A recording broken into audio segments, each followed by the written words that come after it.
Hey guys எல்லோரும் எப்படி இருக்கீங்க? இன்றைக்கி குட் ஃப்ரைடே. சர்ச் போகலாமா? மார்னிங் 10:30க்கு ப்ரேயர் இருந்துச்சு. ஸோ நான் டாக்ஸியில் கிளம்பி சர்ச் ரீச் ஆகிட்டேன். சர்ச் போனதும் குட்டியாக ப்ரேயர் பண்ணிவிட்டு ஏசப்பாவோட கடைசி 7 வார்த்தைகள் தான் நாங்கள் தியானித்தோம். உங்களுக்கெல்லாம் டவுட் இருக்கும், எதுக்கு குட் ஃப்ரைடே சொல்லுதீங்க ஏசப்பாவை சிலுவையில் அரைஞ்சனால? எதுக்குன்னா, ஏசப்பா நம்ம செஞ்ச பாவத்திற்காக தான் சிலுவையில் அடிக்கப்பட்டாங்க. நம்மளுடைய பாவத்தை அவருடைய ரத்தத்தினால கழுவி நமக்கு ஒரு புது வாழ்வை கொடுத்தாங்க. அதனால தான் அதை குட் ஃப்ரைடேன்னு சொல்கிறோம். ஏசப்பா அவ்வளோ கஷ்டத்துலேயும் துன்பத்திலையும் சிலுவையில் 7 வார்த்தைகளை சொல்லிட்டு தான் மறிச்சாங்க. முதலாவது வார்த்தை, பிதாவே இவர்களை மன்னியும். இரண்டாவது வார்த்தை, நீ என்னுடனே கூட பரதேசில் இருப்பாய். மூன்றாவது வார்த்தை, ஸ்திரீயே அதோ உன் மகன் என்றார். பின்பு அந்த சீஷனை நோக்கி, அதோ உன் தாய் என்றார்.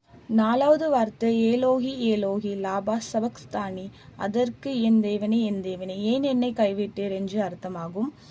ஐந்தாவது வார்த்தை, தாகமாய் இருக்கிறேன் என்றார். ஆறாவது வார்த்தை, முடிந்தது.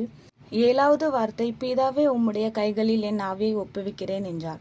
இந்த 7 வார்த்தைகளுமே எங்கள் சர்ச்சில் 7 தேவ பிள்ளைகள் தான் கொடுத்தாங்க. உங்களுக்கு இந்த ஃபுல் வீடியோ பார்க்கணுன்னா சர்ச்சோட யூடியூப் சேனல் நேமை டேக் பண்ணுறேன், சர்ச்சோட சேனலையும் டேக் பண்ணுறேன்.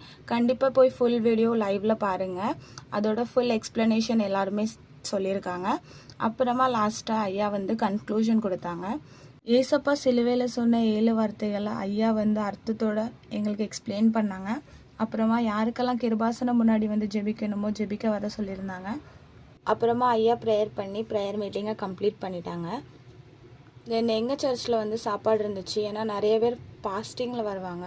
ஸோ சாம்பார் சோறு பொரியல் அப்புறமா காலிஃப்ளவர் பக்கோடா தான் சாப்பிட்டு முடிச்சுட்டு நாங்கள் அங்கேருந்து கிளம்பிட்டோம். பாய். நெக்ஸ்ட் வீடியோவில் பார்க்கலாம். மறக்காமல் ஃபாலோ பண்ணிடுங்க.